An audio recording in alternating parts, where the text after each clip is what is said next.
I feel like I walked in on a conversation, and I kind of want to know what you were talking about, but I don't think you're going to tell me. I was talking about a press interview that went horribly awry with Matt Perry for Studio 60. Well, but I'll just try to. I'll endeavor to not repeat these. Whatever this person did. I know it wasn't me. No. It was us. We were punchy. It was no reporter's problem. But see, here's the thing with punchy actors in an interview. I'm okay with that because I get interesting answers. Yeah. No, it's always fascinating for you guys. It's just career ending for us. Oh, we're off to a rousing start here. Now, how often are you stopped on the street, Bradley, and asked about a West Wing reboot? Pretty often. Very often. Probably a bad idea, I think. I think I used to joke when we were doing the show that you want to get out before your banana turns brown, which is, pretty good life advice too. And you don't want, I don't think you want to go back and recreate that. You can't put us back in the White House. We're too old.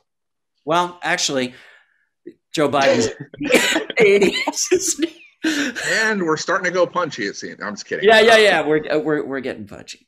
No, I just know that my wife said that I had to lead off with that interview or I wouldn't be able to have dinner tonight. So I figured, Oh, okay. I know nothing. Yeah, so I figured we'd go there. Now, Max, what's the most interesting interaction you've had with a fan when they've recognized you on the street? People are just very nice about this show. Normally fans of Handmaid's Tale are pretty normal, civilized people. On the whole. And also we shoot the show in Canada, and consequently I've sort of been living in Canada for about 4 years as a result. And as you probably know, Canadians are the world's most polite. So I've never had any that I can think of. I've never had a sort of crazy fan interaction related to Handmaids. How about you, Brad? Have you had any crazy people? Some people get creeped out, but I don't think it's just Handmaid's Tale. I think it's other stuff I've done too.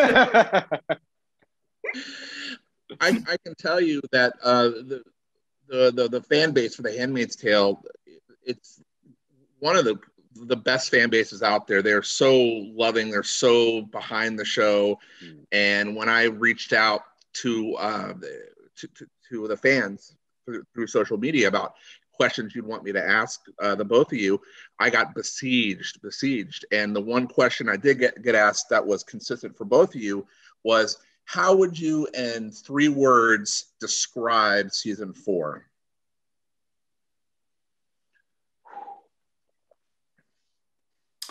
Completely fucking unexpected. That's my answer. Yeah, batshit crazy surprise. I can tell you that the hardest part of doing this isn't talking to you guys. You guys are wonderful. It's the fact that I've seen season 4 and have been told there is nothing I can touch on from season 4 in these interviews because we don't want to ruin the experience. But there's just so much to talk about. I mean, this is what I'll say. This is the way I'm going to get around this. As an actor, is it a joy to come to the set, to get these sides and see just such perfect writing, the tone, the character arcs? I mean, it has to be a joy to be able to be in something like this. It really is. There's a scene in episode 3, I think, between Bradley and myself that Lizzie directed where we're sort of negotiating over a cocktail. And it's my favorite scene I've ever been in anything. It's a beautifully written scene. I'm working with one of my favorite actors of all time and working with now one of my favorite directors of all time in Lizzie. And it's just one of those perfect days of work. You just feel so grateful to get to sort of be in something this well constructed and elevated in all the ways you just articulated. And it is something that I'm conscious of as we're doing it. It's a really special experience. I think in 10, 20 years, I will look back on this as being, you know, really kind of an apex mountain of like artistic fulfillment. It's a ridiculously lucky job to be on. Yeah, I mean, look, I've gotten lucky a couple of times, but the older I get, the less I take it for granted, and it's an absolute miracle to get these amazing scripts that have so many different ways you can play with it. There's always a sensation doing these scenes, like with Lizzie and I talk about it, you know, where the scenes kind of play you, like it kind of gets weird. And you get lost in, you know, there's space around the words for a lot of subtext to happen. It's a very interesting way to act. There, you know, you're doing scenes with Max, you're doing scenes with Lizzie. You know, you know, I'm working with Anne, with Joe. It's a mirror. The older I get, the more I'm appreciative of how difficult the alchemy is to get a piece of material, writing, a creative situation, a bunch of actors, no jerks. It's a miracle. Now, in terms of directing, Elisabeth went behind the chair for the first time this season. How was she as a director? I guess that's what we'll ask. Well, look, when she was on set, it was so obvious she was, you know, extremely comfortable with it, right? She was so confident. She was so prepared. She felt like a veteran sort of immediately. What completely took me by surprise, honestly, was when I saw the, you know, episode 3 for the first time. It just blew me away. I think it's the best episode of the show we've ever done. It has these huge kind of spectacle moments, these really complicated set pieces. And at the same time, it has these very focused and quiet character scenes. And all of it, you know, she sort of lives somewhere between like Michael Bay and Mike Lee. That's what I said to her when I saw the episode. It's like you can sort of do all of these things. You can pull off these sort of Zack Snyder-esque spectacle moments. There's something about it that actually feels very kind of superhero-y to me. And then these amazing sort of pieces of performance that she was able to sort of extract from everybody. She's really good at this. I am very excited to see her direct more. I'd love to see her do all kinds of things. She was absolutely, it's impossible for me to overstate how blown away I am by what Lizzie has become since I met her as this great 17-year-old actress on the West Wing. And I could tell my first day on the show a couple of years ago that she was ready to direct, and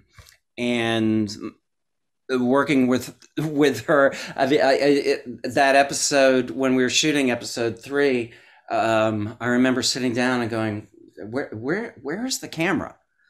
and then you'd realize it was at this extraordinarily unique.